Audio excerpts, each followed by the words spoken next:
ہمارے دو دشمن ہیں جو ہمیں جادۂ مستقیم سے ہٹانے کے لیے دن رات کوشاں ہیں، ایک نفس اور دوسرا شیطان۔ نفس اور شیطان دونوں دشمن ہمیں راہ حق سے ہٹانے کے لیے دن رات جد و جہد میں ہیں اور ہمارے خلاف مساعی جد و جہد اور محنت کر رہے ہیں۔ ان میں جو نفس ہے وہ بڑا دشمن ہے یا شیطان بڑا دشمن ہے؟ عمومی طور پہ تو یہ کہا جاتا ہے کہ شیطان نے ہمیں ورغلا دیا، لیکن شیطان جب خود ورغلایا گیا، شیطان جب شیطان بنا تو اس وقت کوئی دوسرا شیطان تو نہیں تھا جس نے شیطان کو ورغلایا، وہ نفس تھا جو شیطان کو بھی شیطان بنا۔ نفس نے اندر سے سر اٹھا کے کہا تھا نا، آنا خیر منہ، میں بہتر، اور باقاعدہ دلیل کھڑی کر دی اس کے نفس نے، خلقتنی من نار و خلقتہ من طین، مجھے تو نے آگ سے پیدا کیا ہے، اسے تو نے مٹی سے پیدا کیا۔ مٹی افضل نہیں ہوتی، مفضول ہوتی ہے، اور آگ اٹھتی ہے اوپر کو جاتی ہے، یہ افضل ہے، لہٰذا افضل مفضول کو سجدہ کیسے کرے، میں سجدہ نہیں کروں گا۔ باقاعدہ اس کے نفس نے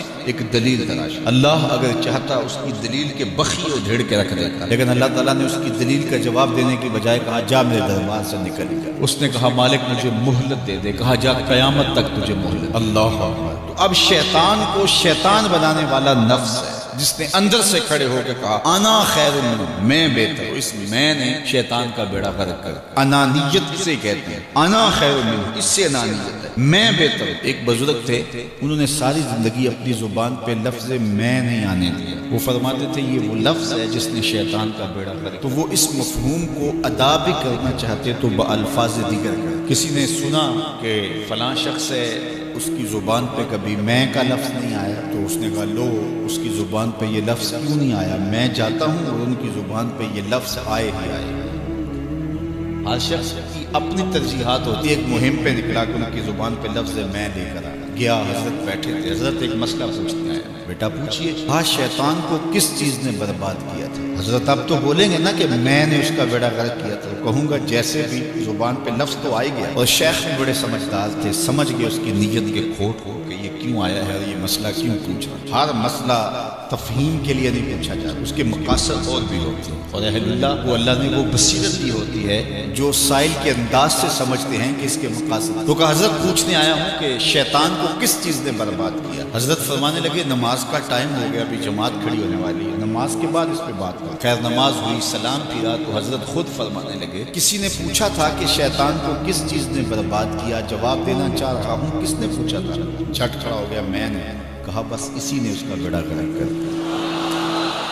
تو انانیت میں جو ہے یہ شیطان کو شیطان بنانے والی، نفس جس نے اندر سے سر اٹھایا اور کہا انا خیر منہ، میں بہتر ہوں، تو یہ شیطان کو شیطان بنانے والا نفس ہے۔ تو نفس شیطان سے بھی بڑا دشمن۔ اب ہمارے ساتھ دو بڑے دشمن لگے ہوئے، ایک شیطان اور دوسرا نفس، اور دونوں ہمارے باطن کو اجاڑنے کے لیے، ہمارے من کو بے چراغ کرنے کے لیے، ہمارے اندر کی روشنیاں بجھانے کے لیے دن رات کوشش۔ ایک تنہا ناتواں اکیلی جان، دو دشمنوں کے نرغے میں، اور دونوں دشمن بڑے تگڑے اور بہت طاقتور، اور ہر وقت ہمارے اوپر حملہ آور۔ الشیطان جاسم علی قلب ابن آدم فاذا ذکر اللہ خنس واذا غفل وسوس۔ حضرت نبی رحمت صلی اللہ علیہ وآلہ وسلم نے ارشاد فرمایا شیطان اولاد آدم کے دل پہ قبضہ جماتا ہے، اور جب بندہ غافل ہوتا ہے تو یہ وسوسے ڈالتا ہے، اور جب بندہ اللہ کا ذکر کرتا ہے تو یہ بھاگ جاتا ہے۔ تو شیطان وسوسہ اندازی کرتا ہے، باطن کو اجاڑتا ہے، من کو لوٹتا ہے۔ نفس اور شیطان دو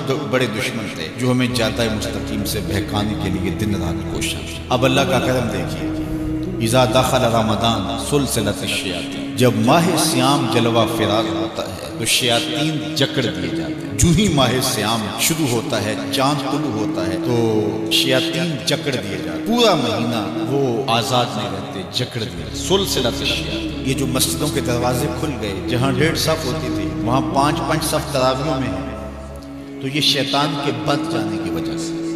لیکن مہنگائی کا طوفان ہے، بد نگاہی ہے، بد تہذیبی ہے، جھوٹ ہے، دیگر امور بد بھی جاری ہیں، یہ نفس کے موجود ہونے کی۔ نیکی کا ماحول پیدا ہوا، یہ شیطان کے بند جانے کی وجہ، لیکن ہماری برائیاں بدستور موجود ہیں، یہ نفس کے موجود ہونے کی وجہ سے۔ اب ہمارے لیے آسانی یہ ہو گئی کہ دو دشمن تھے جن کا ہمارے سے مقابلہ تھا، ایک نفس اور دوسرا شیطان۔ ہمارے لیے یہ سہولت ہو گئی کہ ہمارا ایک دشمن باندھ دیا گیا، اب دشمن ایک ہے جس سے ہم نے ماہ سیام میں، اور وہ دشمن کون سا ہے؟ نفس۔ اب نفس کا مقابلہ اتنا آسان بھی نہیں، یہ بہت ڈاڈا دشمن ہے، اندر کا دشمن ہے، گھر کا بھیتی، باج فقیراں کسے نہیں ماریا، باہو ظالم چور اندر اترتا، یہ بڑا سخت اور بڑا شدید قسم کا دشمن ہے۔ یہ اس کی چالیں بہت باریک، شیطان کی چالیں بھی بڑی باریک ہیں اور نفس کی چالیں اس سے بھی زیادہ باریک۔ اب کیسے مقابلہ کریں؟ شیطان بھی ہماری متاع عمل کو لوٹنا چاہتا ہے، حتیٰ کہ ہمارے ایمان کو برباد کرنے پر تلا ہوا، اور نفس بھی چالیں چل رہا ہے، اور ہم اپنی زندگی لاؤبالی میں گزارتے چلے جا رہے ہیں، ہمیں پتہ ہی نہیں کہ ہم موت کے کتنا قریب ہو رہے ہیں، اور شیطان ہمارے اوپر، نفس ہمارے اوپر حملہ آور ہے، اور یہ چاہتے ہیں ٹھیک ہے یہ چلتا رہے، یہ رسمی زندگی گزارتا رہے، کوئی بات نہیں، اس کے اندر کو ہم لوٹ لیں، اور یہ دونوں دن رات لگے ہوئے۔ ماہ سیام آیا تو ہمارا ایک دشمن بند گیا، ہمیں تھوڑی سی سہولت مل گئی، اب ایک ہی دشمن باقی ہے جس سے مقابلہ کرنا باقی ہے، اور وہ ہے نفس۔ اب نفس سے مقابلہ کیسے؟ تو کسی ایکسپرٹ سے پوچھیں کہ جناب نفس ہے، ہم کمزور ہیں، شیطان دشمن ہمارا بندہ ہوا ہے، 2 محاذ کھلے تھے تنہا جان کے لیے، ایک محاذ بند ہو گیا، اب ایک ہی محاذ ہے، مقابلہ کرنا ہے تو کیسے کرنا؟ اللہ اکبر۔ تو ہم اقبال کی بارگاہ میں عرض کیا کہ آپ بتائیے، وہ کہنے لگے میں آپ کو اپنے مرشد مولانا رومی کے پاس لے جاتا ہوں۔ رومی کے پاس اقبال لے کر کے گئے تو رومی نے کہا کہ میں آپ کو ایک اور شخص کا پتہ بتاتا ہوں، اور وہ اتنا کامل ہے اور اس شعبے میں اس قدر ایکسپرٹ ہے، اس نے کہا ہفت شہر عشق را اتار گش ما ہنوز اندر خمیں یک پوچا، عشق کے 7 شہر حضرت شیخ فرید الدین اتار گھوم چکے ہیں، اور ہم پہلے شہر کی پہلی گلی کے کونے میں کھڑے ہیں، یعنی اتنا بڑا شخص شیخ فرید الدین علیہ رحمہ۔ تو کہا وہ بتائیں گے تمہیں کہ نفس کا مقابلہ کیسے کرنا ہے۔ رومی کہتے ہیں کہ وہ میرے بھی استاد ہیں، رومی کہتے ہیں کہ وہ میرے بھی ہادی و مرشد ہیں، جس عشق کے شہر میں میں داخل ہوا ہوں اور ابھی کونے پہ کھڑا ہوں، اس طرح کے 7 شہر وہ گھوم کے بھی آئے۔ آؤ ان سے پوچھتے ہیں کہ جناب نفس قابو کیسے کریں؟ تو شیخ فرید الدین اتار نے کہا نفس نتواں کشت الا باسے چیز بات گوئم یاد گیرش اے عزیز، نفس نہیں مرتا، لیکن 3 اسلحے اگر آپ کے پاس ہوں تو یہ نفس ٹھہر بھی نہیں سکتا۔ غور سے سن لیجئے، روحوں میں اتار لیجئے، اور زندگی میں ہمارا مقصد ہے اس نفس کا مقابلہ کرنا، شیطان کا مقابلہ کرنا بھی ہمارا مقصد ہے، اور نفس کا مقابلہ کرنا بھی ہمارا مقصود ہے زندگی۔ ساری زندگی فریب میں ہم میں نہیں گزار رہا، زندگی تیزی کے ساتھ گزر رہی ہے اور ہم آغوش موت میں اترنے والے ہیں۔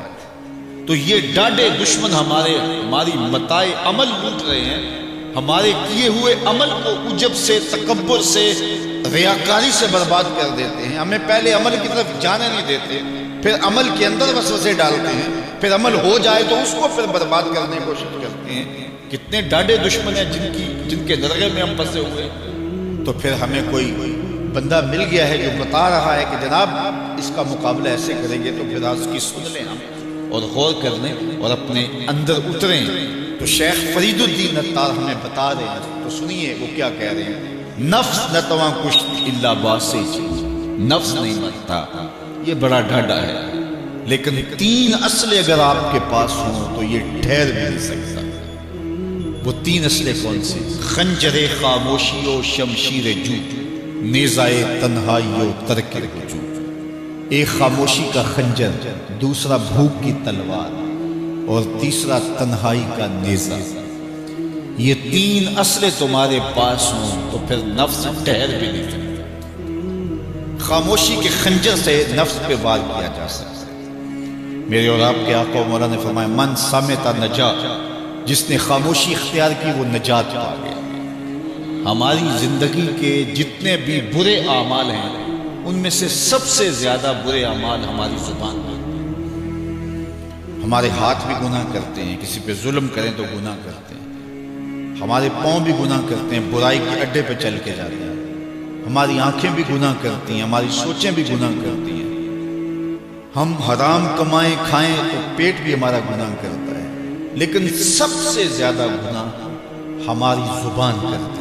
جھوٹ یہ بولتی ہے، غیبت یہ کرتی ہے، بہتان یہ لگاتی ہے، گالی گلوچ سب و شتم یہ کرتی ہے، گلے شکوے کا انداز، ناشکری کا لہجہ یہ اختیار کرتی ہے۔ اسی لیے میرے اور آپ کے آقا مولا نے فرمایا جو تمہارے 2 جبڑوں کے درمیان ہے، یعنی تمہاری زبان، اور جو دو ٹانگوں کے درمیان ہے تمہاری پارسائی کی جگہ، ان دو چیزوں کی تم مجھے ضمانت دے دو، میں محمد تمہیں جنت کی ضمانت دے دیتا ہوں۔